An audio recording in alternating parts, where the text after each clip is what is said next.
माबा मोनसे क्लासिकेल बा माबा लादोंमोन नामा? बेखौ क्लासिकेलखौ लादों औ। हेलौ लोगोफोर, धीरेन बसुमतारी इउटुब चेनेल नायगिरि रायजो राजा बयखौबो आंनि गोसो गोरबोनि अननाय आरो खुलुमनायखौ जासिहरग्रोनाय थाबाय।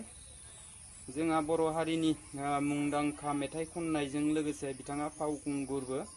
बिथां बिपुल बसुमतारीया माजर माखा होननाय जोंहा आदैमोननि गामियाव बिथाङा गोबां खस्थ' खालामनानैबाबो आंजों लोगो हमनो फैदों, जाहाथे बेयाव आं बिथांजों एसे सोंनाय फिननाय लागोन। रायजो राजाफ्रा बे भिडिअखौ नायना लाबानो जाबाय। थ'दो बिदिबा भिडिअखौ नायनोसै।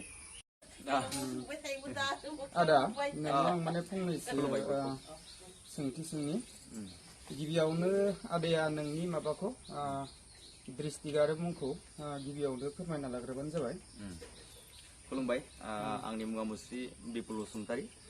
आंनि जायगाया जादों बाक्सा जिल्लानि सिङाव थानाय राबां बर' बाजार होननाय जायगानि। आदाया बर्तमान दासान्दि इदि कालचार माबानि सोमोन्दै आरो माबाफोर जब मावबावो नामा? बेनि अनगाथ' प्रफेसनेल हिसाबै बिदि जेबो मावनाय जाया। ओरैनोथ' जेनेबा कालचार लाइननिफ्राय स्टार्टिं जादों होननानै बुङोब्ला ओरैनो 7 इयार्ससो जाबाय। ओमफ्राय बेनिफ्राय मिउजिक लाइनाव सिगाङाव दंखायोमोन। बिदिथ' जेबो बिनि अनगा जब मावथ'नाय जायाखै। माखासे फिसा फिसौ बिजनेसफोर दं, बेजोंनो सोलिथ'यो। ओरैनो आदाया बिदि माने मिउजिक लाइन बा कालचार लाइनाव बिदि माबा मोनसे क्लासिकेल बा माबा लादोंमोन नामा? बेखौ क्लासिकेलखौ लादों औ। क्लासिकेला लादों। गेजेराव एसे माखासे प्रब्लेम जानानै द्रप थादों। दा नाजाफिनदों। बेनिफ्राय ओरैनो आंनि धीरेन बसुमतारी इउटुब चेनेल नायगिरि बिथांमोनखौ नोंथाङा मा होननो सानो? माने इदि जानांगौ आरो ना, जेनेबा थाबैनो 10K साबस्क्राइब खालामना होनांगौ आंनि भिडिअ नायगिरिफोरा। नोंथाङा जाहाथे बिनि सायाव मा बुंनो सानो? दा आं बेखौनो नायगिरि बिथांमोनखौ खावलायहरो, बिथांनि धीरेन बर' बसुमतारी इउटुब चेनेलखौ बयबो सापर्ट खालाम, जाहाथे बिथाङा गोजौ फारसे दावगालांनो हायो। बिदिनो नोंथांमोननि गेजेराव धीरेन बसुमतारी बिथां इउटुब चेनेलनिफ्राय माखासे नोंथांमोनखौ रंजाहोनो हानाय बा माखासे नोंथांमोन मिथियै बुस्थुखौ एसेब्लाबो मिथिहोनो हानाय माखासे कन्टेन्टजों लोगोसे भिडिअसफोर लाबोगोन। नोंथांमोना बयबो बिथां धीरेन बसुमतारीखौ सापर्ट खालाम। नै बिपुल बसुमतारी आदाया दा गारियाव हाब्बाय, बिथाङा थांसिगोन। नैबे जोंहानि आदै माजर माखानि इसानावनो फैदोंमोन आरोना आदा बिपुल बसुमतारीया।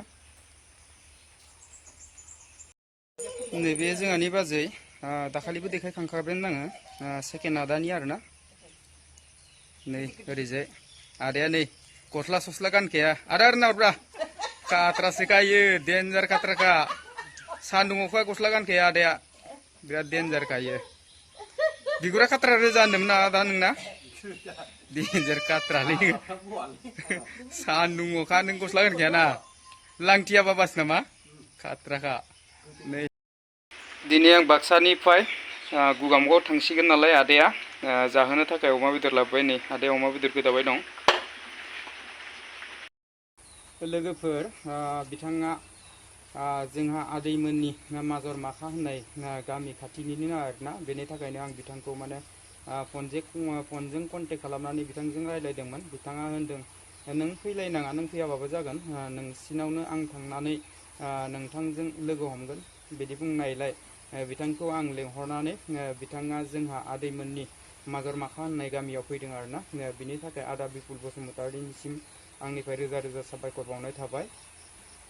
लोगोसेनो भिडिअखौ बारा गोबाव खालामला लोगोफोर, दिनैनि भिडिअखौ बेखिनियावनो दोनथ'नाय जाबाय। गोजोन्थों।